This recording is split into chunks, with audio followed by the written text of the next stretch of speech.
मेरी स्नेहा ने हमें बहुत खुशी दी है, हमें भी पहचान दिया है। हमने इसे पहचान दी थी, इसने हमें पहचान दिया। देखिए कल तक हमारे नाम से बच्ची को लोग जानते थे, अब हमें शहर में लोग बोलते हैं कि हम स्नेहा के पापा है। स्नेहा के नाम से अब हम फेमस हो गए। थोड़ा होता ये लेजी रहती थी, थोड़ा सोने में इसको थोड़ा होता था, तो इसको उठाना और फिर टाइम पे इसका जो शेड्यूल होता है वो करना, बस वो तो उनको लाना ही था। वो हम सोच रहे थे कि मम्मी पापा खुश करना है तो डिस्ट्रिक्ट में स्टेट में टॉप तो करना पड़ेगा, तभी खुशी होगी ज़्यादा।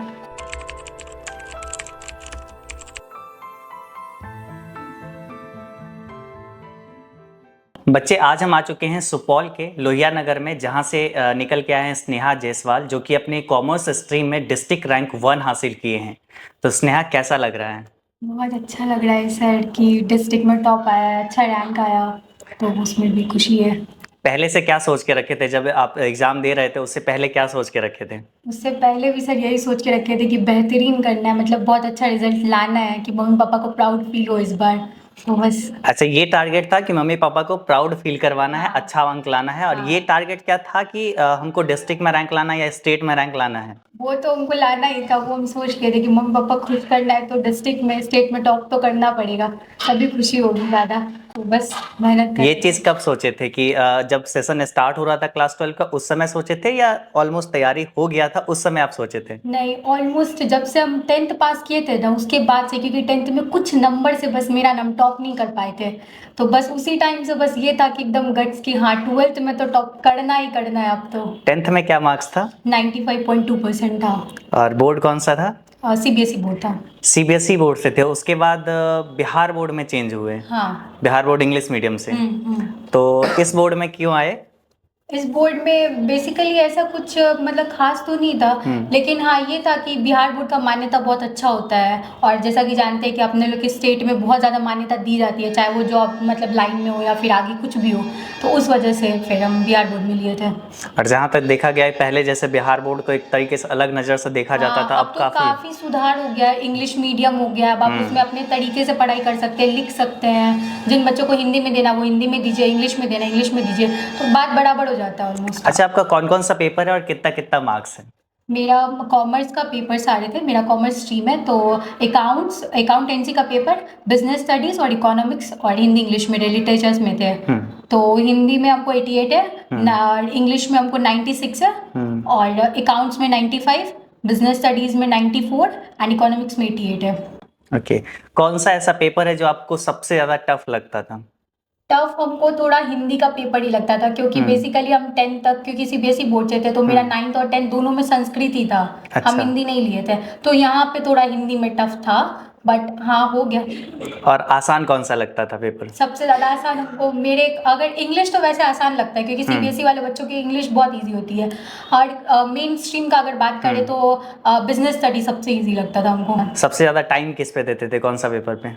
टाइम भी हम बिजनेस स्टडीज़ में अच्छे से दिए थे, और इकोनॉमिक्स में भी हम टाइम बहुत अच्छे से दिए थे, और मेरा मेन लिटरेचर, क्योंकि हिंदी मेरा वीक था, तो हिंदी पे भी हम काफ़ी एग्जाम से 2-3 महीने पहले से हम बहुत ध्यान दिए।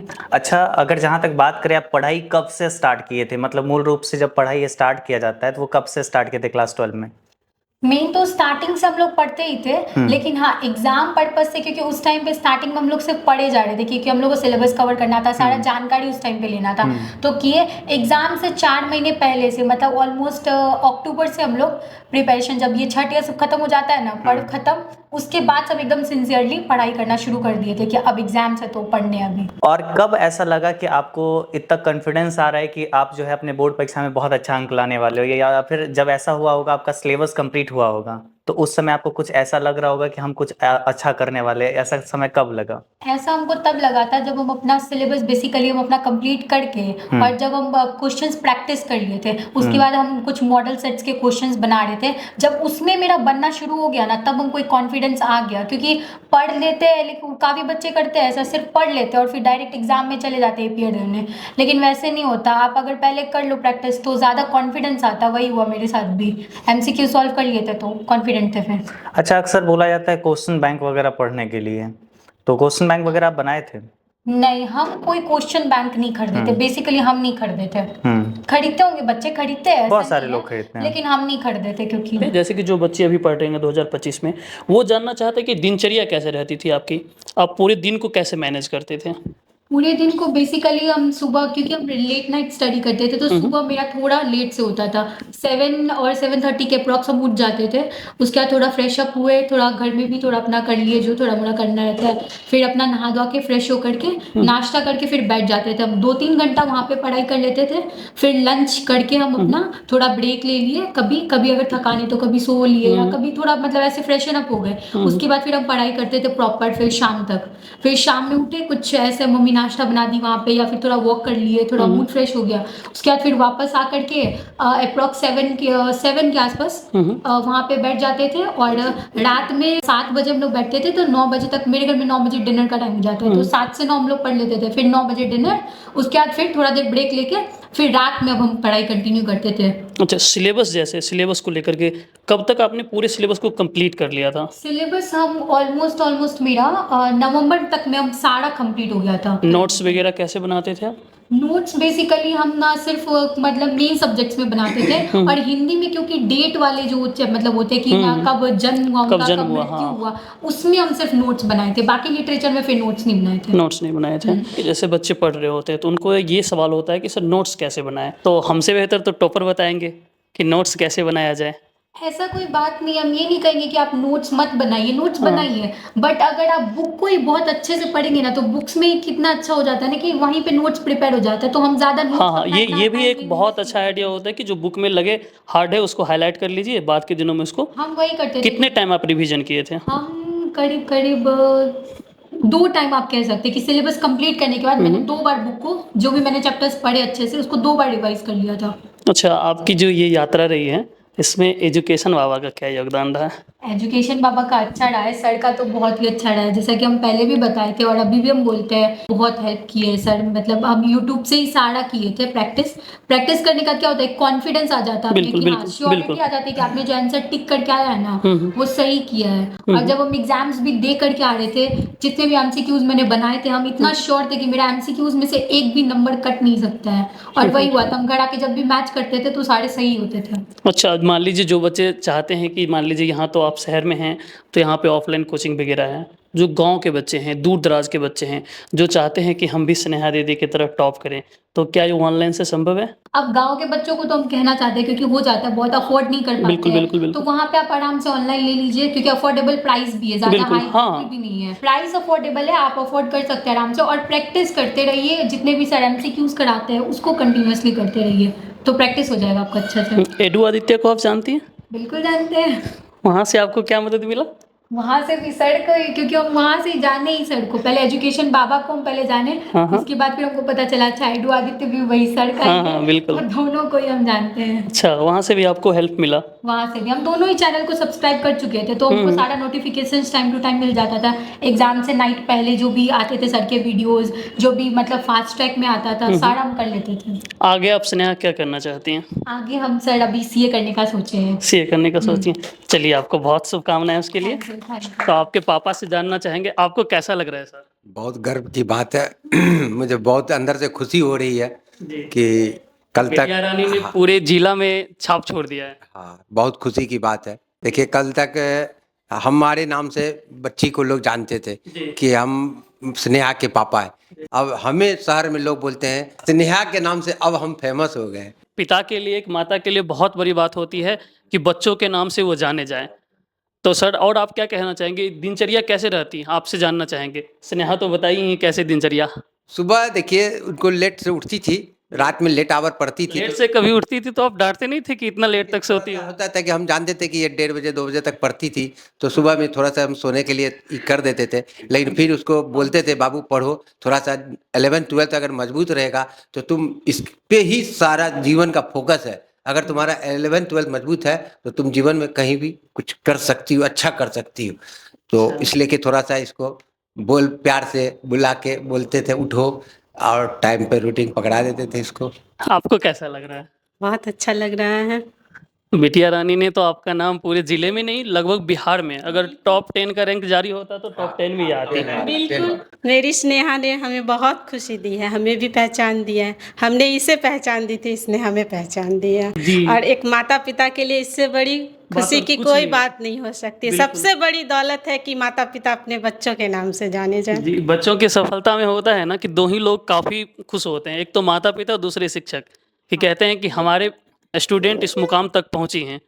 पर तो मैं एक बात कहना चाहूंगी, बहुत बड़ा स्नेहा को उठाने में, उसको पुश करने के लिए इसका भी स्टेला बहुत का बड़ा- बहुत बड़ा योगदान है। चलिए, तो आप क्या करती हैं? हम अभी 10th का एग्ज़ाम दिए, अब 11th में अब अच्छा, जाएंगे। दीदी की इस यात्रा में दीदी आप टॉप की हैं, आप कैसा फ़ील कर रही हैं? हम तो बहुत खुश है, मेरी बहन टॉप की है, हमको कुछ ज़्यादा ही खुशी हो रहा है। अच्छा है मेरी बहन। इसमें आपका क्या योगदान है? मेरा योगदान यही है कि मतलब थोड़ा होता है, ये लेज़ी रहती थी, थोड़ा सोने में इसको थोड़ा होता था, तो इसको उठाना और फिर टाइम पे इसका जो शेड्यूल होता है वो करना, बस इतना। यानी कि ऐसा देखा जाता है कि बड़ी बहन छोटी बहन को बताती है कि जल्दी उठो, जल्दी पढ़ो। यहाँ पे उल्टा है कि छोटी बहन बड़ी बहन को बता रही है कि दी आप लेज़ी है, उठिए, पढ़िए। कभी आंटी आपने डाँटा स्नेहा को कि स्नेहा ये क्यों कर रही हो? नहीं, सिर्फ स्नेहा को एक ही चीज के लिए डांट लगती थी, सोने के लिए, क्योंकि उसको सोना बहुत पसंद है। क्या स्नेहा बुरा लगता था कि मम्मी डाँट क्यों रही है, मैं सोना चाहती हूँ? हाँ, ये कभी कभी ना हम चिड़चिड़ा हो जाते थे, लेकिन फिर बाद में जब मम्मी समझाती थी, बेटा तुम्हारे फायदे के लिए एग्जाम्स दे लो, उसके बाद आराम से तुम 1 महीना सोना ही सिर्फ, हम कुछ नहीं कहेंगे। आप आगे क्या करना चाहती हैं? हम तो अभी नीट करेंगे, तो अभी हम साइंस लेके आगे पढ़ेंगे कुछ अभी। नीट करेंगे, उसके आगे आप फिर आगे अब यहीं से आप पढ़ाई करती हैं? हाँ, अभी तो 10th का एग्ज़ाम दिया, अभी 11th 12th यहीं से करेंगे, फिर उसके बाद तब जाएंगे बाहर। चलिए, तो आपको बहुत शुभकामनाएँ कि आप बहुत आगे जाइए। जैसे आप बताए सीए करने वाले हैं, तो ये डिसीजन कब से था आपका? ये हम जब कॉमर्स चूज किए थे ना, उसी टाइम पे मेरे पापा हमको बताए थे, और मेरे भैया, हम लोग सब जब बात कर रहे थे ना कि ऐसे आगे चल के फिर क्या करना है, तो उसी टाइम पे हमको इसके बारे में पता चला था, सीए कोर्स है ऐसे, तो कॉमर्स उससे पढ़ते हैं बच्चे ऐसे ऐसे, तो उसी टाइम पे हम डिसाइड किए थे। 10th क्लास के बाद 3 ऑप्शन आते हैं, साइंस, कॉमर्स, आर्ट्स। तो कॉमर्स चूज करने का वजह क्या रही थी? कॉमर्स चूज करने का वजह मतलब सिर्फ एक सिंपल यही था कि हिस्ट्री मेरा उतना अच्छा था नहीं, तो उस वजह से Arts आर्ट्स को खत्म, हम ड्रॉप कर दिए थे। और साइंस में बेसिकली क्या था ना कि मेरे फैमिली से बहुत लोग साइंस ले रहे थे, क्योंकि सबको मेडिकल में जाना था, और मेरा पर्सनली पता नहीं क्यों बायो में हमको इंटरेस्ट नहीं था उतना। हम फिजिक्स केमिस्ट्री पढ़ते थे, बट बायो में हमको उतना इंटरेस्ट नहीं लगता, तो इस वजह से फिर हम साइंस का भी आइडिया छोड़ दिए, और कॉमर्स क्योंकि कुछ नया था, और अकाउंट्स में मैथ्स मेरा बहुत अच्छा रहा है, तो हम इस वजह से हम कॉमर्स ले लिए फिर आगे। आप जहाँ तक बात करें, आप अपने एग्जाम टाइम का आप सिनेरियो बताइए, आप एग्जाम समय में क्या प्रेशर पड़ रही थी? हाँ, एग्जाम टाइम में प्रेशर हो जाता है, आप कितना भी कम कोशिश करो, लेकिन उस टाइम पे थोड़ी प्रेशर हो जाती है। और आई थिंक कि ना बच्चों में वो प्रेशर होना भी चाहिए, क्योंकि वो प्रेशर कहीं ना कहीं मोटिवेट करता है आपको कि ना चलो अगर हम अच्छा नहीं करेंगे ना, तो पता नहीं लोग क्या, मतलब हो जाता है ना थोड़ा सोसाइटी में कि लोग जब पूछेंगे आपको कितने मार्क्स आए, तो अगर अच्छा मार्क्स आता है तो कितनी खुशी होती है। अभी जैसे हमको हो रहा है कि मम्मी पापा भी कितने खुश है, खुशी खुशी बताते हैं सबको इतना आया इतना आया, वही थोड़ा कम आता है तो फिर हो जाता माइंड में, तो वो चीज़ कहीं ना कहीं बच्चों को मोटिवेट बहुत ज़्यादा करती है। तो मेरे लिए वो एक एज अ एडवांटेज ही काम किया है, तो डिसएडवांटेज के रूप में तो मैंने नहीं लिया। अच्छा, इसी जवाब के साथ हम एक सवाल और पूछेंगे कि जब पढ़ने का मन नहीं करता होगा तो उस समय क्या करती थी? हाँ, ऐसा कुछ कुछ दिन ना होता है, ये हर बच्चों के साथ होता है कि आप पढ़ रहे हो ना कंटिन्यूअसली, तो एक टाइम के बाद ना या तो आप बोर हो जाओगे, या एक दिन मन करेगा कि बिल्कुल पढ़िए ही ना। ऐसा मेरे साथ भी हुआ, तो हम अपने मम्मी पापा को भी बताए कि मम्मी पापा ऐसे हमको मन नहीं कर रहा पढ़ने का आज, तो मम्मी पापा भी बोले अगर आज मन नहीं कर रहा तो एक दिन पूरा छोड़ दो, पूरा माइंड को रिलैक्स करो, क्योंकि वो बहुत ज़रूरी होता है। अगर आप वो चीज़ नहीं करोगे ना, तो फिर माइंड कहीं ना फिर आपका साथ नहीं देता उतने अच्छे से। उन बच्चों के लिए क्या कहना चाहेंगे जो बच्चे रह गए, कुछ मार्क्स से रह गए, या किन्हीं का कुछ समस्याओं के कारण सेकेंड डिवीज़न आ गया, किन्हीं का फर्स्ट डिवीज़न, क्योंकि हम लोग टॉपर से तो मिलते हैं, हम लोग को बार बार सवाल आते हैं कि सर हम लोग के पास ये नहीं है, उनके लिए आप क्या कहना चाहेंगे? हम बेसिकली यही कहना चाहेंगे कि होता है काफ़ी बच्चे सिर्फ पढ़ के और फिर डायरेक्ट चले जाते हैं। प्रैक्टिस करने से क्या होता है ना कि वो 3 घंटे में आप अपने टाइम को मैनेज कर लेते हो। इतना दिन में आप OMR कर लेते हो, तो आपको सब्जेक्टिव पेपर में कितना टाइम चाहिए। हम भी यही किए थे, पहले हम सोच लिए थे कि हमको अपना 45 मिनट्स में हमको अपना OMR कंप्लीट कर देना है, ताकि रेस्ट ऑफ द टाइम मेरे पास जो बचेगा उसमें हम अपना सब्जेक्टिव का पेपर्स लिख करके और उसके बाद फिर आराम से सबको हम चेक कर लेंगे कि मैंने क्या लिखा। और क्योंकि होता है कि रीचेक भी, टॉपर बनने के लिए रीचेक भी बहुत ज़रूरी होता है। बहुत ज़रूरी होता है, क्योंकि बहुत बार क्या होता है कोई चीज़ में आपको गलती दिख जाती है, अगर 5 मिनट बचे हुए हैं। हाँ, और OMR में क्या है ना कि एग्जाम हॉल में 1 घंटे के बाद आपका OMR ले लिया जाता है। तो अगर आप 45 मिनट्स में उसको कंप्लीट कर लेते हो, तो मैंने भी यही किया था, 45 मिनट्स में कंप्लीट करके उसके बाद फिर 15 मिनट में मैंने 2 बार रीचेक किया, एक बार नहीं 2 बार रीचेक करके अच्छे से कि हाँ मैंने सब कुछ अच्छे से भरे, क्योंकि सिर्फ वो सर्कल जो 50 क्वेश्चन होता है वही ज़रूरी नहीं होता, नेम आपका सब कुछ, क्योंकि हर चीज़ मैटर करती है वहाँ पे। जैसे सब्जेक्टिव प्रश्नों को लिखने के दौरान क्या होता है ना कि क्या अंडरलाइन अंडरलाइन करना, 2 कलम का यूज़ करना, ये सब आपने किया था?